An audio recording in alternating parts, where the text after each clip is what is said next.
One of the things I was interested in hearing on our podcast with Tommy and I, we like the relationship dynamic. Yeah.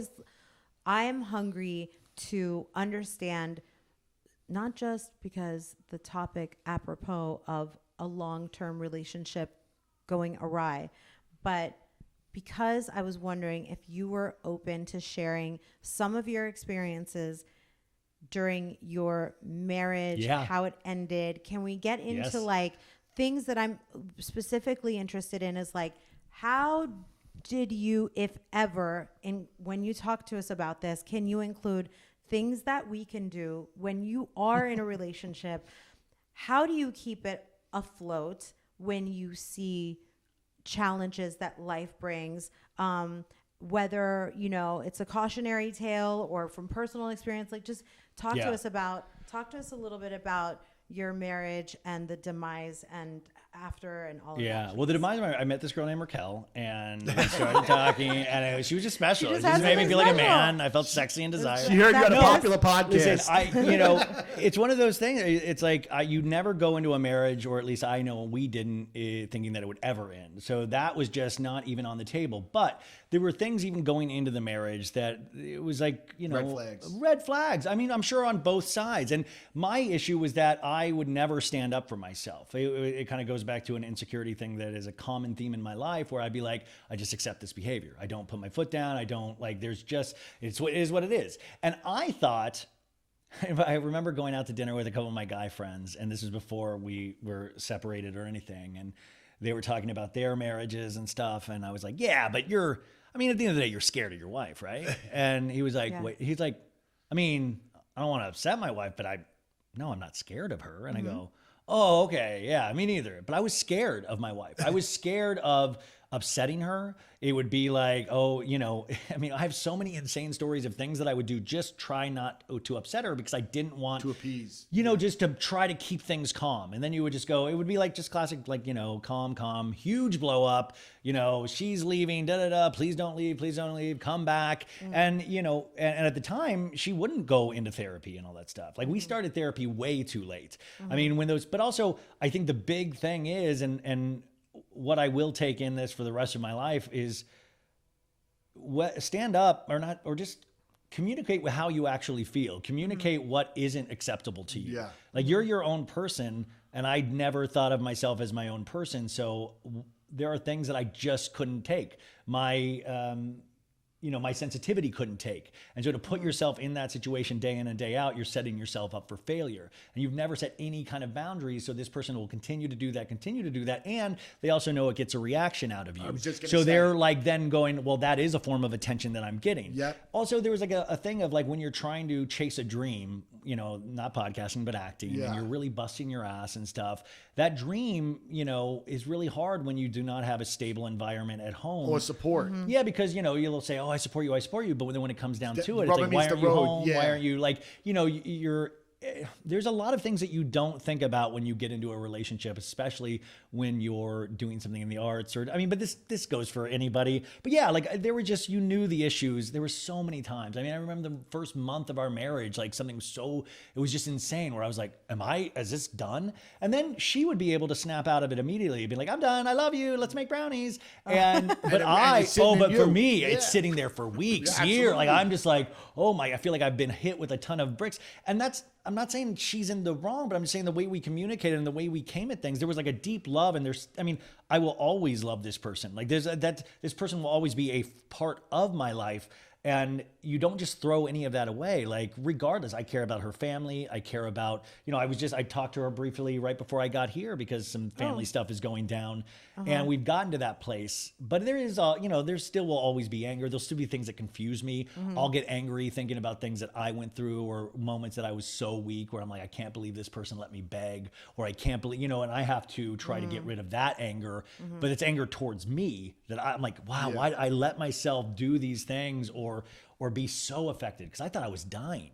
Like I thought it was the worst time of my life. The breakup of this, and like, imagine like we had like, apartments, homes, all of a sudden I'm sleeping out of a car or at friends' houses. And like, you just get into a fight or flight mode where like looking back on it now, I don't know how I survived that because I was still going to my work. I was still doing all of this stuff. And I was just and you're not telling everybody at work. Oh no, you're like, you're picking and cherry picking information you share with your parents. And, but like they were talking about, I was listening to that Mandela interview. He was talking about going to therapy. And I remember going into couples therapy. And I remember, he's like, yeah, I wanted the therapist to break us up. And I'm like, therapists they're not going to be like, well, he wants to break up with you. Yeah. They're trying to work on something. But I remember going there on Saturdays and just like looking out the window at this place in Burbank and just like being miserable. Like, how did I get here? How did I? And then because right at the end too. Well, yeah, because you don't want to admit failure. You don't want to admit defeat. Very true. I think we both were like, why is this hurt so much? Why does this feel so bad? Why are we holding on to this? What are the reasons? And we did not have a child. We had a dog who we still have. And, but I just remember just sitting there being just miserable and so sad. I can put myself directly right back in that seat and just thinking, well, life does not continue after this. I mean, and still it's one of those things where I think the podcasting comes into this too, is like my life, how I thought it was going to go is completely different than how it is. Like 6 years ago, Ryan, I would never, if I said I was going to be here today with you, I mean, like never would even be in my purview. Like these are shows I enjoyed, but I thought I would be married. I thought, and you realize that.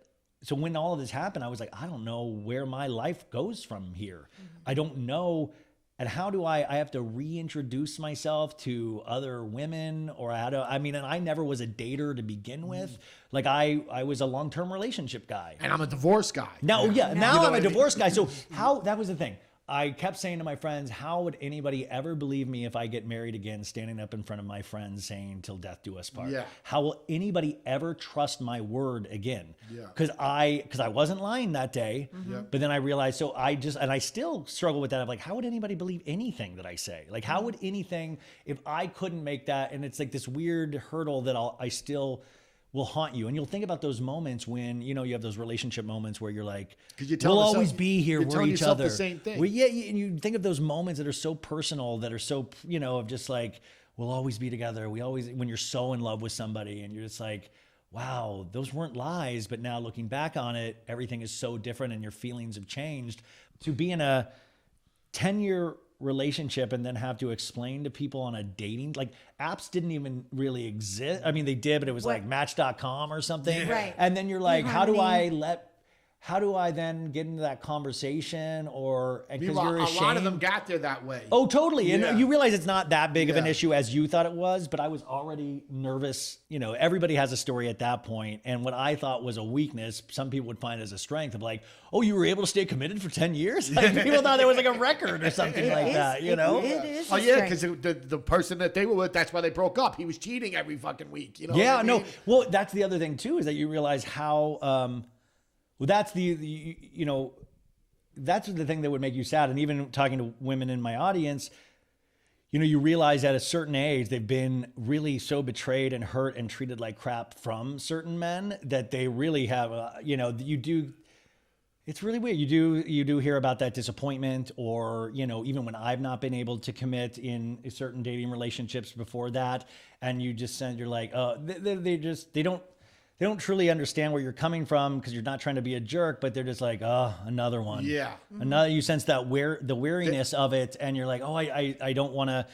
That's the hard part too, is that you're also dealing with somebody that is in their 30s or 40s and they have had all these life experiences and it's been bad. Yeah. Well, then you just chalk up like there's a pile of sadness sometimes that you're dealing with, that in your youth, everything's new. Like that first time when you fall in love, your heart doesn't know what it's ever felt like before. So it feels like the coolest thing in the world. And then when you get hurt, it's the worst thing in the world because you've never felt that hurt before. But then your heart like scabs over and then you're used to the hurt. So you're like, okay, I know this shoe to drop. Yeah, you're like, I recognize this feeling. So it's not as painful as it initially was the first time. Yes. Right. I always tell my friends that are going through something that I've been through that it's an unfortunate part of the journey is that how you learn your own boundaries, how you learn what boundaries to create with the next person.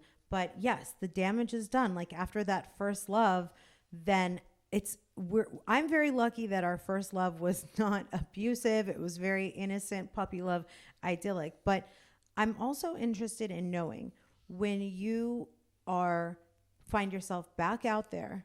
Now so clearly your relationship, your divorce was meant to happen. There wasn't anything to salvage. Then you move into being single and out in the world again. Yeah. So how was it? Was that? rough, man. Well, it was, I remember the first, I've only slept with like a finite amount of people in my day. We'll double the like, number. Yeah, we'll triple the number.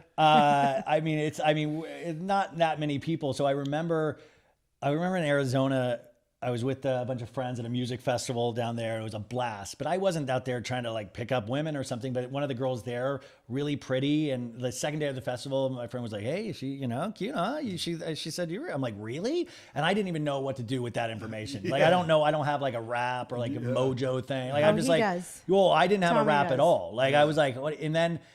So then we started talking, and it was like we were hammered. Like, I remember, and it was really fun. And I remember leaving the festival. We went across the street. We all did tequila shots. We go back. We're in this fire pit, and then my buddy's like, "Hey, kiss her." And I'm like, "Well, you're right here. Why don't you leave?" And in my head, I was thinking, if I could get like a make out with this and maybe like a cuddle, are you kidding me? That's like gold. And then and then it was like all of a sudden she was like, we started making out. She's like, "Let's go." And I was like, what? Let's go. What? And because I know this sounds like I'm so, what a little creature I am. But like, I really didn't. I was like, wait, what? And I'm like, okay. And then all of a sudden I'm like having sex? Like what? I'm like, by a fire pit? And I'm like, I don't even know what to do. And I'm like, can we go into a bedroom? Arizona, this is like during pandemic? This is pre-pandemic. This is pre-pandemic. Okay. And I didn't know. I was like, what the heck? And I remember I was so, this sounds so bad. I'm sorry, you guys listening. I'm so drunk. I just remember just don't pass out. Just don't pass out. And I remember, and then she was like bossing me everywhere, like, do this. And I'm like, and then I realized halfway through, I was like, this isn't even fun. I don't even I'm just so stressed. And then all of a sudden, lights out. I wake up the next morning, don't know where I'm at. I'm like, I realize I must have passed out on top of her. I must have blacked out full. Sounds romantic. Oh, it was amazing. She was actually still there, but she was still there. I crushed her. No. I just remember that was the first time I had, sexual intercourse outside of my marriage, and it was truly miserable. But then I didn't know. I was like, am I supposed to marry this girl? Like, how do I do it? Are we supposed to be? And and my buddy was like, no, dude, that's like a one night stand. Yeah. I'm like, I've never had a one night stand. I've never had, and I talked to her, and she wasn't interested. We were fine, but I was like, wait, really? Yeah. And then I felt I was like, I thought this was supposed to be beautiful. I had no clue, and I still, to some degree, I try to preserve a lot of that, or easily now, but. Yeah, it was just a really weird, there were so many really awkward moments. I'm just an awkward person. The most confident I will ever be is behind a microphone or making a meme, or that is where I'm at my most confident.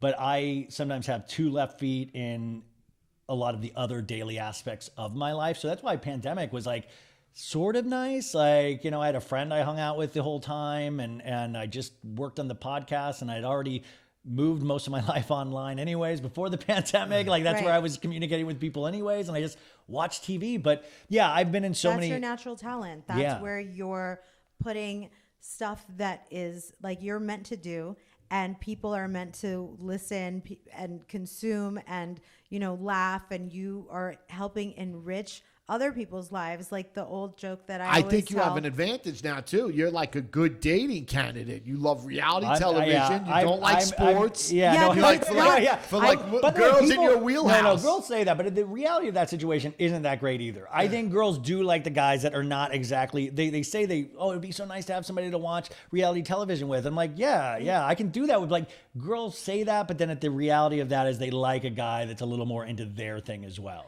I like that. Okay, the thing is that what you do is you have to be able to talk your shit about your shows. So if you don't have that, you don't just want to watch your shows. You want to be able to talk your shit about your shows after you've watched. Because that's the funny thing now when I talk about, outside of the actual podcast, I'm just like, I don't want to talk about work right now. Yeah. It's been a long day. Can we just talk about something else? Like, no, but Yeah, no, I mean, but for everybody else, yeah, everyone that you're creating the content for, that's what we need, we crave.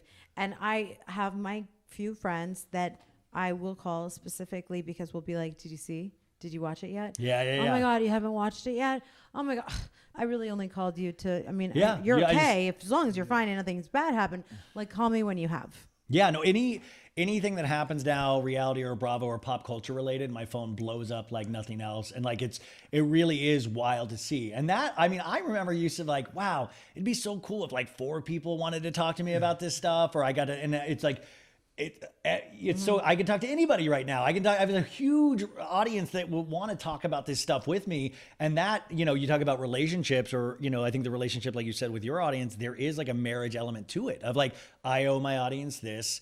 I don't want to ever let them down. And I know that can be a little egotistical. Like, who cares? At the end of the day, it's not rocket science or brain surgery. Well, I always it matters to people. It really does. Like, it can't, you know, and when you have that type of relationship where it matters, you feel an obligation to, you know, live up to their expectations, you know? Well, I always tuned into Wendy Williams. People always tuned into like yes. your Oprah was Yes. your person, you know, your Phil Donahue, or all of the talk show. There were only like a small handful of people that now you can connect with each other and you could talk about it. Like, I love to kiki about these things. Now, do you find it to be like you have personal relationships with a lot of Bravo celebrities, right?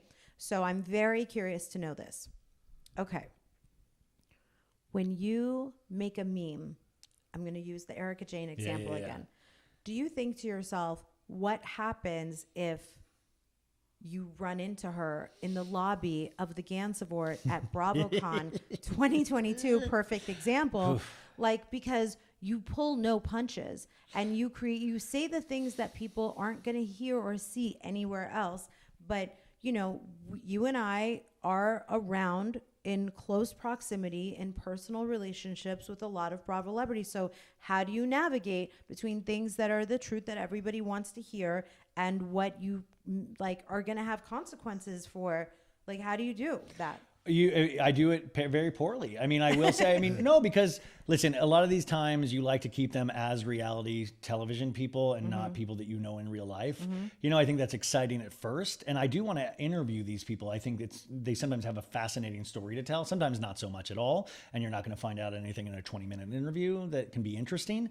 But I usually go with what my internal clock says. And also there's like a sickness to it. Like, it's like getting a joke off. It's like you're in a writer's room and you're trying to think, well, how can I think left of center? Everybody's going to do this joke. How can I do a joke that like fits what I think, my personal weird brand, and it'll be left of center of what somebody else's thinks. And it also will be, it'll hurt a little bit because it's true, but there will be a laugh in there. And that's my main goal, is to make somebody laugh. But yeah, I don't have a lot of sympathy for people like Erica Jane. So I'm not also wanting to talk to Erica Jane or be her friend. So I don't have I think that's actually a bad example. I think it's like, if you like someone, if you are friendly and you've met them and you like them, and all of a sudden they do something that you might not like so much, and you know that the crowd's waiting for. Well, Tom's a perfect example. Like, I've hit Tom so hard because I actually really think it was disgusting what he did, and I'm friends with Ariana, or friendly with Ariana, and I really, not to say Ariana's like the most perfect person in the world, we're all real people, but like, I think it was really disgusting, and I'm livid too because I really love that dude. I feel like an idiot. I went on my show, I had him on my show, like a 2.5 hour interview. I've championed that guy so much, and I felt not personally betrayed, but I felt like, man, I stood up for this guy so much, that he was so different. And so I hit him even extra hard because it's me getting my own bullshit out. But also I just think, like, listen, you're not going to, you're going to realize what you did. You're going to have to come out of this fog that everybody still says he's in, that he doesn't truly get it. And maybe a really harsh meme is not, it's nothing at the end of the day. But yeah, no, of course I don't want to run into him at this point. I don't want to run. And at the Gansevoort and all that stuff, it was fascinating. You guys listening, it was like a cornucopia of every hero that you've loved watching on Bravo, and you realize, like, oh, I've made fun of a lot of these people. But a lot of people have a good sense of humor about it. Some people really don't. Like Lisa Rinna would probably kill me if I ever have, like, I do a whole demon character for her on the recaps.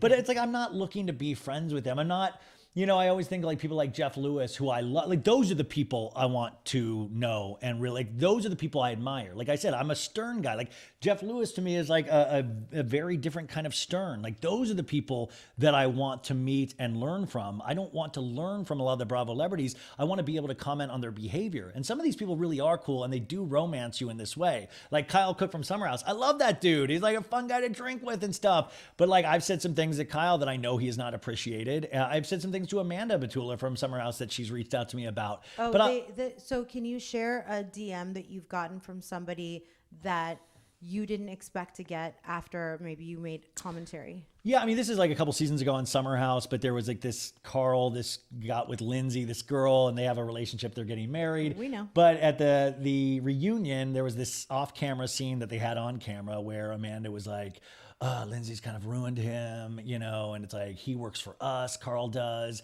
And he was telling it to like Paige and Sierra. And I was like, this is just, I feel like we're not getting a piece of information here about Lindsay because everybody is coming down on her so hard and they're doing it continuing in on this season. Yes. Now, I like Amanda a lot, but I don't get this. And I think it's a really shitty thing to say, especially in this. I mean, it's good for reality television, but it's just shitty. And I made this video about it and Amanda follows me. I didn't think anything, but then I got a DM from Amanda. I'm like, I heard you're angry with me or something. And then it was like this long paragraph. And I was like, ooh, too much. But no, I mean, no, like to her, like there wasn't anything mean in it, but it seems like it really hurt her feelings at that time. And she does seem very sensitive, like I am. Like you could kill me within a second. You'd be like, make fun of my thick thighs. I'd start crying. Like, you know what I'm saying? You could crush me in a second, but I'm not on reality television. But I said, listen, Amanda, I really like you. I don't know you personally. So this is just stuff that we are like, I can only comment on what I'm seeing. Yeah. So what I'm seeing, and I feel like I'm missing a piece of information that you guys have that we don't. And so it just looked this way.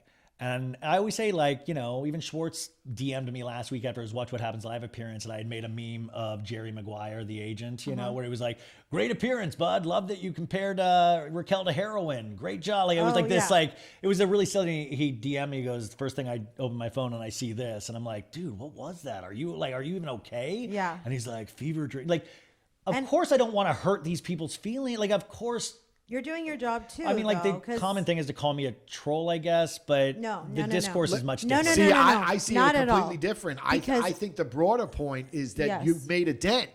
That you know how many people are talking shit about them? You think they're DMing them? They're DMing you because your opinion matters. The Stern aspect that you're talking about, your opinion matters. It's like when people go in and sit down with Howard Stern and he gets all the juice from them. Because if they go sit down with me as an interview, they're not going to tell him shit. But Stern, they know they have to tell now, him. Especially, so he can get so deep because people respect him, you know? And that's like... And it's the same thing with you. I want you on my side because they know that you're out there. And sometimes you know when you're getting played too now by Bravo celebrities. It wasn't like that in the beginning, but now you'll get a little bit of more of very nice to you. And you're like, I don't really trust any of that either. But yeah, you have your favorites but also when you do form a relationship, like I could never make a nasty meme about you now. I could never do it. I would never do it. Like, you know, it's like once you know, like I would never make a nasty meme about my dad. Sheena, I would never make it like once you start to know these people, like Sheena's a perfect example. Sheena's a great example. Because Sheena is hysterical, the character she's built and the person she is. There's so many funny elements of Sheena that I don't even think Sheena realizes, even after 10 seasons on reality television. But I had her on, we had a great conversation. But yeah, like I would probably make a lot... Not memes on her behavior this season, but she's so easy to make a funny meme around. And would have a great sense of humor about it, though, too. Yeah. But I think what's funny, what you guys are talking about, creating this content, talking about Tom Schwartz's appearance on Watch What Happens, or Amanda Batula's comment on, you know, Summer House. I also think, hey, guys, you're lucky. I'm talking about you. That's what you want to be talked about. You want to keep in the... Yeah, keep it in... There's a bunch of characters on the show. Eye line, because guess what? A lot of people aren't talking about New Jersey, which is another Housewives isn't that wild? franchise. Yes, it's on that show's on right now, and nobody's talking about it. Vanderpump has eclipsed everything so much that I'm so excited to have it over with, so I can come back up just to talking about the other shows I used to talk about.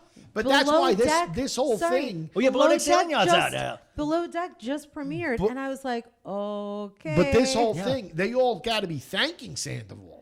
You know what I mean? Vanderpump wasn't knocking them dead on the ratings. You know what I mean? Like Vanderpump was a show. People had written off Vanderpump. People thought this canceled. was. They didn't get a full season order this season because they were like, "Listen, you had horrible ratings the last 2 seasons. This was supposed to be the swan song." That's what I'm saying. So these people, like, they owe a debt of gratitude to him. That's what I said. You know what I'm saying? Well, we talked about the Bravo. Well, the Bravo and the Vanderpump economy is that that's the weird thing. Is that in normal, when you have something really horrible happen in your real life with friend groups, you don't have people making T-shirts and doing podcasts and all that stuff. Like, all of these people thinks it's horrible, but at the same time, all of these people are also making money off of it. And not just Lala that, even said, I put a down payment on my Palm Springs home with my Send It to Daryl shirt. Like, people are, could you imagine, like, my divorce and people all of a sudden start making money off of my divorce? And I'm like, this is really painful, but everybody's a part of it. Like, everybody. Well, Stassi said we sold our souls to the devil, like, in the first couple seasons of the series. So I think that when you do sleep with each other's boyfriends and husbands and all of that,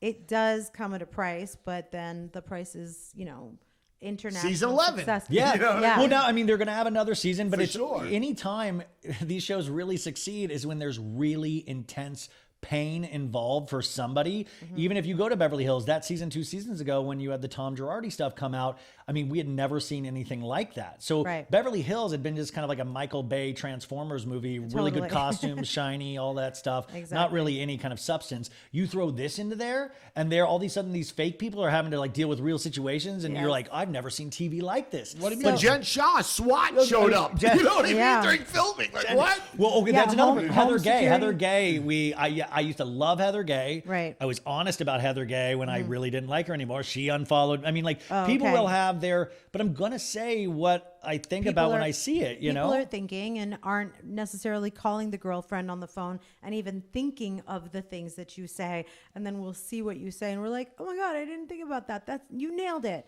Okay. Vanderpump Rules this season. Can you imagine just the season without the Scandoval? Yes, the season was already great because you already had you already had this dissolution of the Katie Schwartz relationship, which they were also close to a 10-year, relationship, marriage, all of this stuff.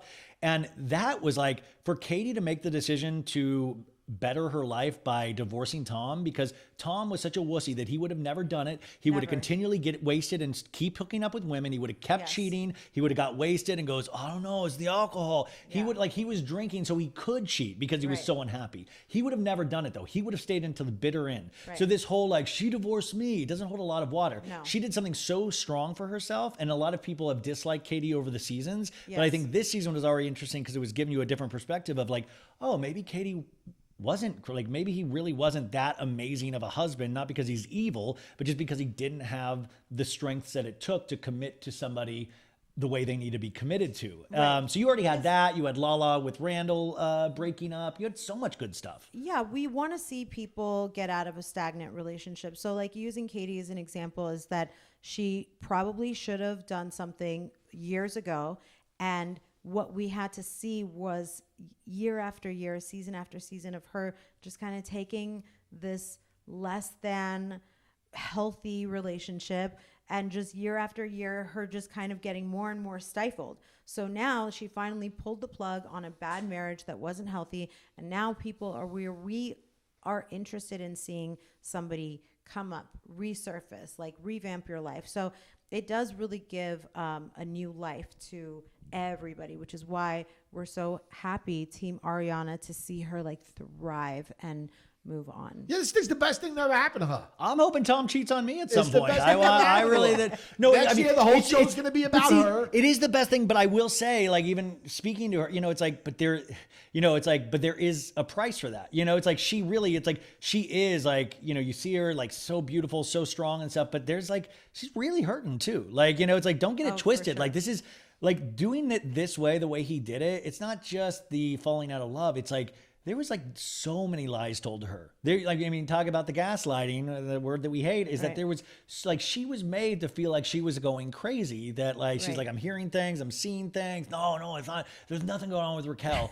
she was her and Raquel were sharing Ubers by themselves a week before this broke. Yes. How do you Yeah. No cameras are there. How do you personally share space with this person? You're having a full-blown relationship with their partner of 9 years, and you still think you're being this person's friend. That's the part that I'm like, that's diabolical. It is. There's but so that's much. Also, there's a reality like this, and it's so different from day to day. You know what I mean? Like when speaking of someone being on the shows, like when you're in the show, there's just an element of this isn't real. You know what I mean? Like it's not. Most people aren't living their lives like this, you know? So when you get caught up, like you don't think, again, that's like, and that show in particular is very incestuous. They've all kind of slept with each other. They've all kind of fucked around with each other. So they get to the point, it's enough. Now because of Raquel, that's enough. Close to almost a lot of them. That's a lot of them. So you kind of you don't even think of it on that level. You know what I mean? It's like, oh, all right, whatever. We're just. Yeah, you think about it completely different than an actual human should, because you have cameras in your face. Like I could only even when they're not there. No, even when I was going through my divorce and stuff, I was like, I can't keep up this kind of anxiety. Yeah. My body will completely break down, and I think I feel like I'm dying. You know, I remember talking to Scandoval before the filming of this season and stuff, and I was like, when you go into this season, he's like, dude, I get stomach aches. I get, because he knows you're going into war. Yeah. You know, I don't think he was meaning anything to do with the Raquel stuff, but it was like, because he said something that I think I still use to this day, is that reality television, in our real lives, we are taught to run away from things and problems. In reality television, you run straight at it, or you're not doing your job. Yep. And our natural inclination is to run and hide from really deep stuff. Not just that, create those problems too. You know what I mean? Like decide to pop it create out. Devastation for yourself. Yeah. And most of the times, it's your friends doing it to you, or your so-called friends. So it's like, what the fuck? You know what I mean? Like, it's all, and then catch this grenade. You know what I mean? Said, it's like, and then your friend, like I said, then your friends make money off you. Friends make money off your pain. Friends, if they're doing it right. That's the thing. These Vanderpump Rules kids, they're like, we're riding a comet. This thing only comes around every 75 years. We got to hop on this. Yep. We got to get the t-shirts out. Like they knew, because they were there when that show was really hot, and they were there when the show was not as hot. And now it's hot again, but they realize this will only last for another couple seasons as well. They see a Shahs, which was a pioneer of the network, that, that's going to be around forever until, it's not there. You know what I mean? It's like, wow, that could happen to us too. Yeah. And then you see the Miami Housewives come back off the air for 8 years. Yeah. And come back with one of the best reality television. That actually franchise made me re-believe in Housewives as a whole. True. It's on Peacock, and a lot of people don't really even watch it. But I think that's the key. The Peacock aspect is the key, because when it's put on Bravo's trying to get, is trying to cover all its bases with advertisers and focus groups. And but when you can put it on Peacock, only the people that love it are watching it. And if you get enough of them, it's worth it. You know what I mean? So I think that the streaming aspect changes things a lot. And this is my pitch to Bravo themselves and Peacock, is that, if anybody is out there listening, this is, you take Till the Dirt. You put podcasts on Peacock. It's like, okay, after you watch this show, would you like to watch our Bravo podcast? Like these, the future of these things, I believe, are one-stop shops. If you like this, you might like this. Yes. And now it's not just the shows, it's the podcasts. It's like the other idea that I'm super passionate about, I want to do, is we were talking about the social media. I want a week review of like everything that you need to know about Bravo social media this week. Right. It's like they had that show on VH1 of like best week ever, of like the best tweets, the best Instagram posts from your Bravo celebrity. Yes. What did Mercedes think about this and tweeted this? What does this mean? What is the fight here? Like a primer on everything. Going back to what you said earlier, right. weeding out the bad from the good. You know what I mean? The bullshit. Getting the best out. Yes, yeah. Because audiences are so sophisticated. They're not idiots anymore. Yeah. And Bravo actually... Anymore? No, but a lot about, we grew up, we now know when we're being bullshitted. Yeah. We now know when we're being lied to. And that's why the Housewives doesn't float as good anymore, because... they're just obvious lies. You sense when somebody's lying to you. You sense when somebody's fake, something's set up. For camera. Yeah, we know that now. We know this format like the back of our hand. So to show us something new, that's why Scandoval actually works, because you're like, oh, this is real pain. Yeah. This is real. And that's how it sucks, but oh, he's really upset. You know And you're like, this is amazing. It's true. Yeah. And there's so much that hasn't even been figured out yet. Like how Tom and Ariana are going to divide their house. Oh, dude. Are they going to list it with Mercedes from the agency? Javid. I'm kidding. I wish. Dude, that would house be is so specified to their taste too. Like I've been like the wallpaper, all the like little like he would explain it I'm not. It's like, dude, like It is wild to see who, I don't know. It was just. I don't know how they're going to do it. I mean, I don't see Scandoval moving out of that house, but Ariana says there's so much, like you said, so much yet to come out still. Yes. Yeah, that she says like much. this is Season just 11. well, she's like, but not even like they're not even, but just the tip of the iceberg in Yeah. terms of the actuality of what happened. Yeah. That is not. Nobody knows yet. And that's why these little rumors everybody's making up about like I like Bravo and Cocktail. I like all those things, but it's like some of this stuff just isn't true at all. Like I could put out a thing right now and I could have people believe it within the next couple of hours. But you especially. I could be the wildest rumor ever and people would be like, oh, I think that's true. I saw it here. If you have a little bit of traction, you have a little bit of a following, you could throw out grenades. Oh, I'm gonna say Mercedes hit you today. Yeah. I'm gonna say it was just insane. You're gonna say her feet don't look that bad. a lie. A lie of lies. I'm not gonna. I can't do that, man. You'll I lose would be all used to credibility. it. I'm not- You will lose all credibility. Trust me. You'll be fucking back doing extra work. So basically, I had a double session in a tanning booth, and the tanning nozzles Yeah. did one over. Yeah, And, her hands but look like she I was don't. I was giving asking hand Tommy- jobs to an M&M. I was asking Tommy yesterday.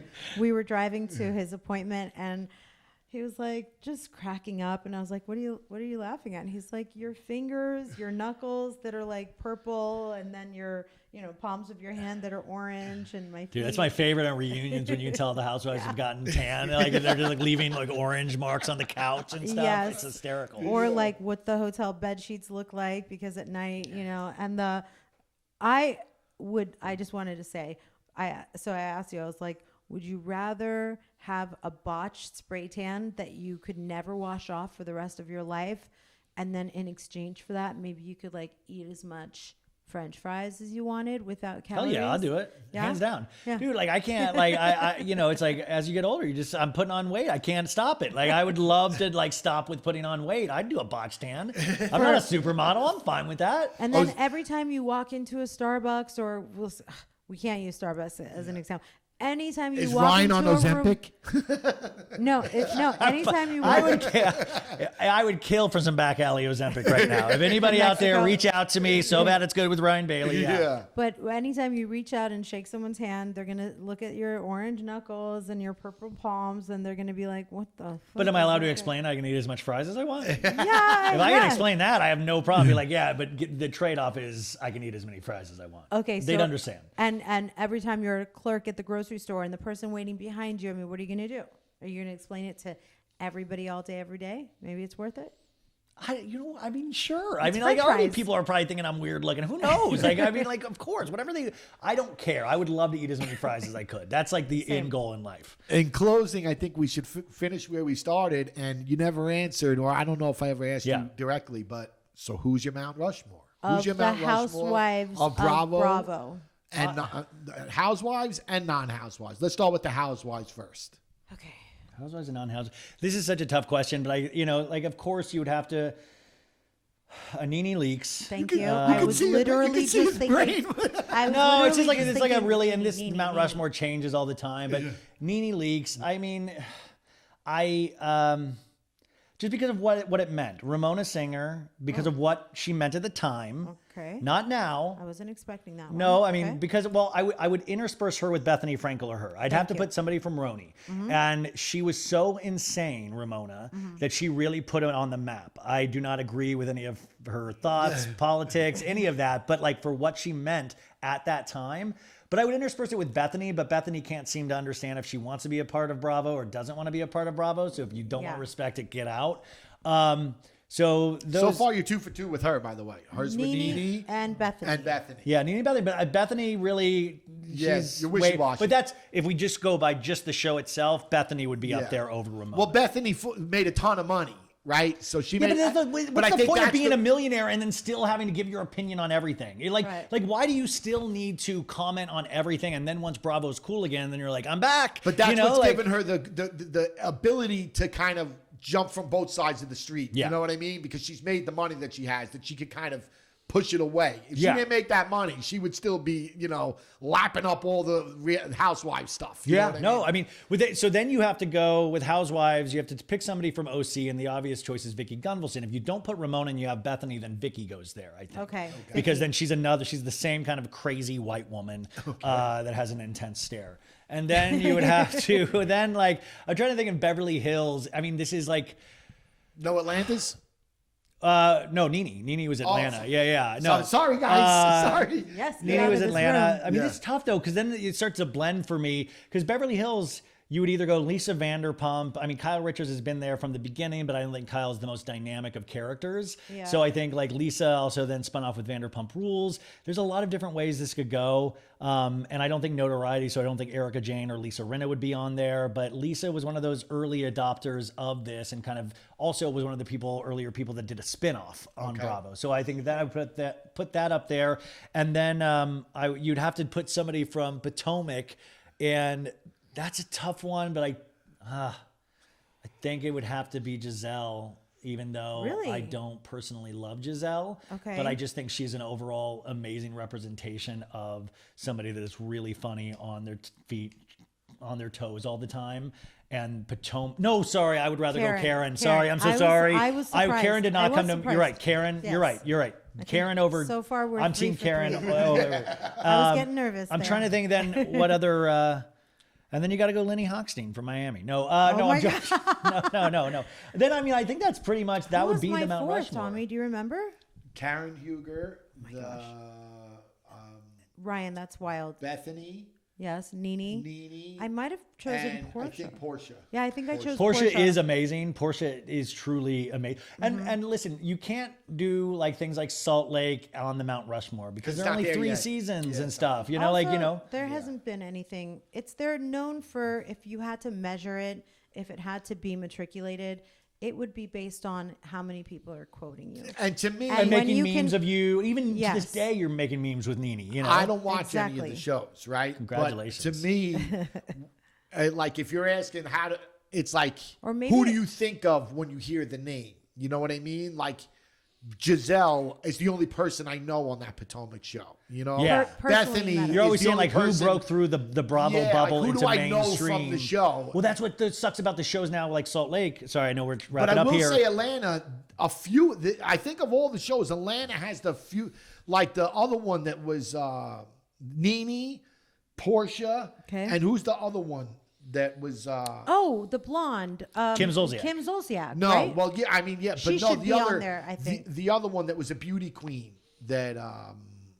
Cynthia Bailey. Oh, of course. But there I get no the other one from Atlanta. From Atlanta, she was like Miss America or something. Oh, Kenya Moore. Kenya Moore, yes. Kenya is amazing. That's a really big omission. They have a bunch of big That's a really big omission. Kenya is amazing. Kenya really is. Oh my God, Tommy. Tommy. Kenya, by the way, thank God she's on it. And if Nene isn't on it, I'm glad Kenya's still on it. That's true.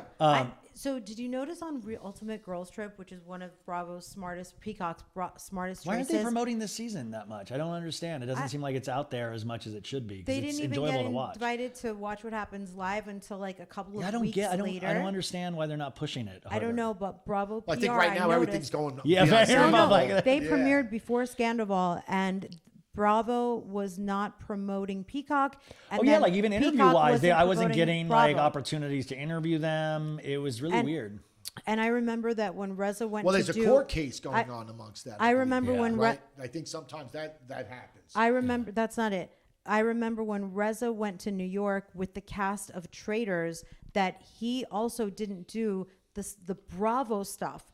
Peacock had a different PR team. Yep, they do. And they're not sending you through the same Bravo circuit. So it is really puzzling how they have it separated. Yeah, I don't understand what Peacock sometimes is doing, but now even you'll see Peacock, they're really doing really smart moves is they're doing added scenes of Vanderpump Rules on Peacock to get people over to Peacock. The final thing I want to say about Housewives too is that it's become like Salt Lake. I couldn't put anybody on the Mount Rushmore because Salt Lake is a perfect example of all these women now grew up watching Housewives. Yeah. So it's like they're so affected. They're Yes. so like, Yeah. it's So even true. harder It's to be a real contrived. person. You Yeah, want somebody true. that doesn't know like wants to be open, but doesn't need the show, doesn't watch. Like, it's really hard to find the perfect candidate anymore. And now it's becoming like Saturday Night Live, where comedians would audition for the show. Right. And now you have all these people auditioning, wanting you're to be a not- housewife because they love the housewife. There's It's like women Saturday Night saying Live. That's how I what I'm feel going to about- do when I get Yes. on that Oh, show. I'm gonna go crazy. Yes. I'm gonna go. Yes. Like, I mean, Yes. didn't Jennifer Aiden buy her mansion just to make herself look Exactly. more appealing for the show? It's in Paramus. And now, The Dubai, the Real Housewives of Dubai. That's how I feel about that show. I feel like everybody was like, Well, they wanted to just bring the going to glamour back. do- They kept saying. Yeah, a lot of people don't travel to Dubai, so it's like the place that we haven't really hasn't become accessible. But the participants on that show, to me, seem like they want to be a quote housewife based on what they've seen on TV. yeah. Yeah. So now, Wasn't who's feeling the that. Mount Rushmore of non-Bravo? And I of can't- non-housewives. I can't say like there's like this obvious pressure that he has to say me. He doesn't. You got to go Mercedes. You got to go. You And can't, that's. you I mean, can't. it's its own. It's No, its no, own no. thing. No, I mean, listen. No, You for know, real, I non- mean, like Vanderpump Rules. I think you got to go Jax Taylor because he is just. He was just so insane for that time. Yes. Somebody that was not. He'll tell you he was leaning into being the bad guy, but he was truly a bad guy, and they caught it. He was dumb. He cheated all the time, and he fought against all of it. Every season was like, I'm a work in progress, and like it was just really amazing to watch. It was good television. Even my dad, who doesn't watch this, he'd be like, "Oh, that guy." He's like, "You need a villain. You need that." You know. Yeah. Yes. So I would say him. I'm trying to think. You know, you've got. Shahs, I would say, you know, you, I mean, like that's, Reza's going to want to say him, but I would say you. Then I would go, it's hard Stassi. because, what's that? Stassi. Well, Stassi, of course, but then I'm like, if I'm only picking one from each cast, Okay. Stassi's the one that has broken through more than anybody else on that show. For Even sure. to this day, not being like she has her own thing going, whether you like her or not, you have to accept she has a lot of power. I don't know what I did to offend you, but I'll have a Pinot Grigio. Oh, I mean, like, yeah, and don't that's- you forget it. I'm the devil. Like, and don't you forget it. In the first episode, she was coming out with like lines that you had never heard anywhere before. So that's why it really resonated. But it also ushered in this kind of thing of like girl bosses of like, I love ranch dressing in Game of Thrones. Like, it was like this Yeah. kind of culture that she helped proliferate. But no, then you have Summer House. I would go. I don't know if there's ever going to be a I don't Summer House. know if from that's what I'm Mount saying. Rushmore. Like, I don't. Trying to think of the other. Southern Charm. Well, yeah, Southern Charm. Yeah, God, even that. Like, you'd have to go because that boys' club is so hard to break up. Like, how are you gonna like Shep, Craig, and Austin? To me, are just one white dude. Like, it's one white dude that are the same kind of morals, and you know, like, how are you going to? I mean, with the non-Bravo shows, I think that's the tough thing is because non-housewives, you mean? yeah, non-housewife shows. Sorry, it's hard because they're not as extreme in even how they dress and how they, you know, you.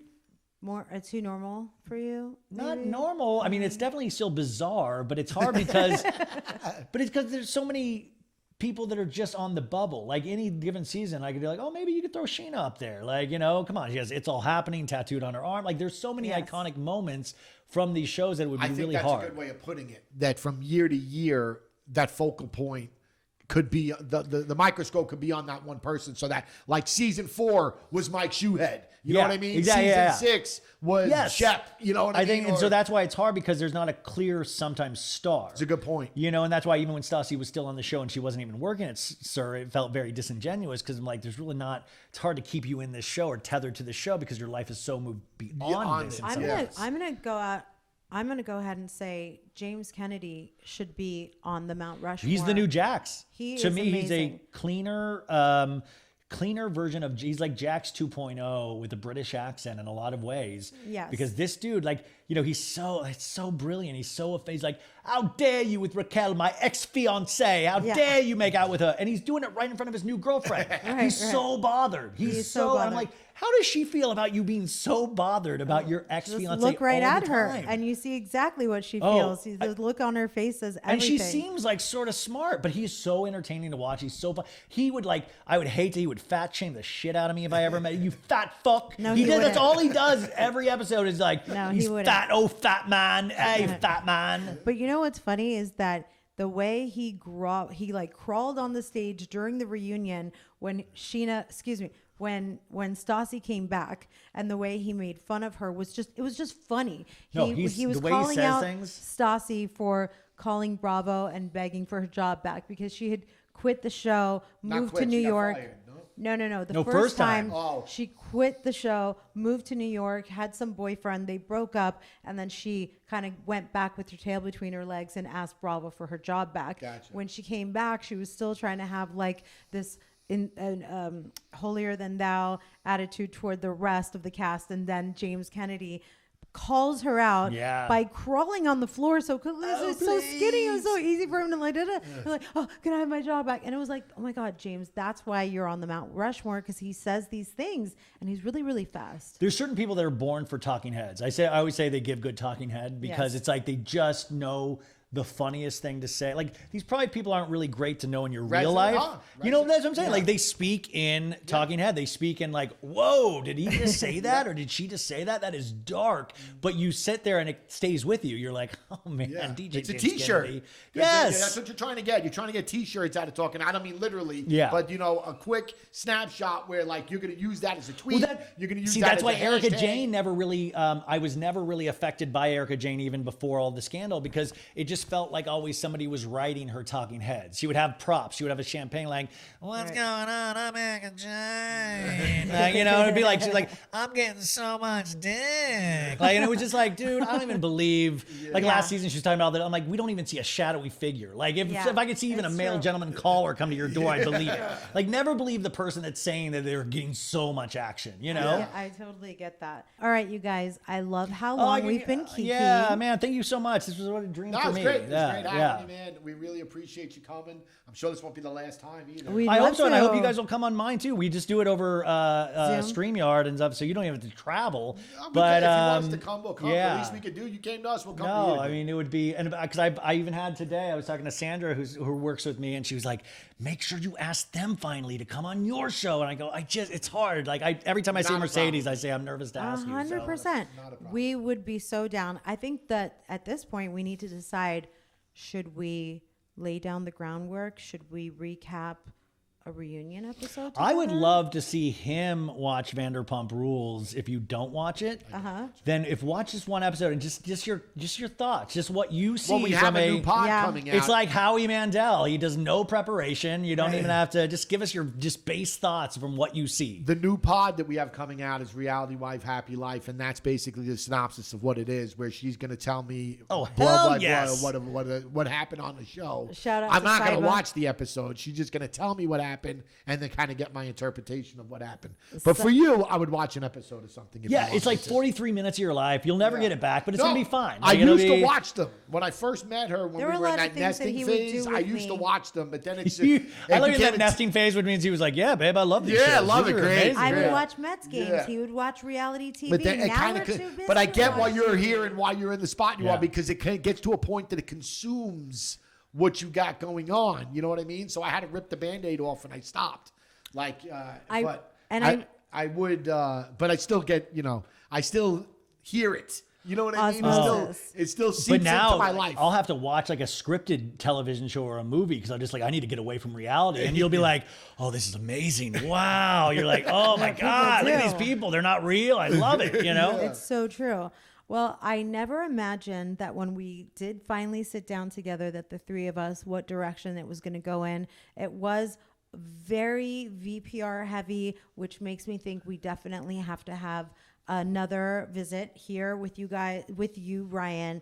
And then also so when you do you were saying when you do your guests, you just do it with that program and you just don't have people come in person? Not yet. I mean, this would be the goal of, but right now I'm going back and forth to Arizona a lot because of my mom. And, eventually that is the dream, to be able to do it in person. But I started this during the pandemic. So everything was so discombobulated and away from each other anyways, that I got used to doing that. But doing this in person is so much more fun, and there's so much interpersonal thing that you just... It's tough on a Zoom. It is, but I'm so used to it now that I really...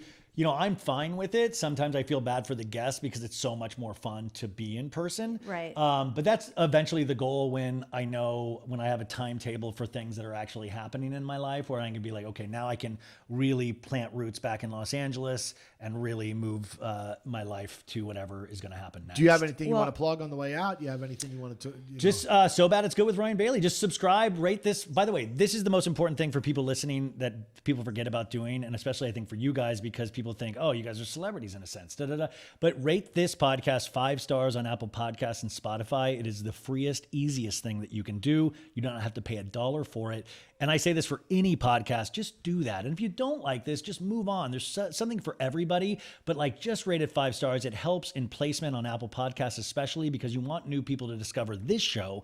And especially if you're doing another show, it really does help get this in front of people, so always, and if you want to rate my show that, if you like it, do it. If, not, totally cool. But yeah, the podcast is great. Got a YouTube channel, the Instagram, So Bad It's Good with Ryan Bailey. And we got a Patreon where I recap Summer House and I do Q&As, and that's just patreon.com/So Bad It's Good.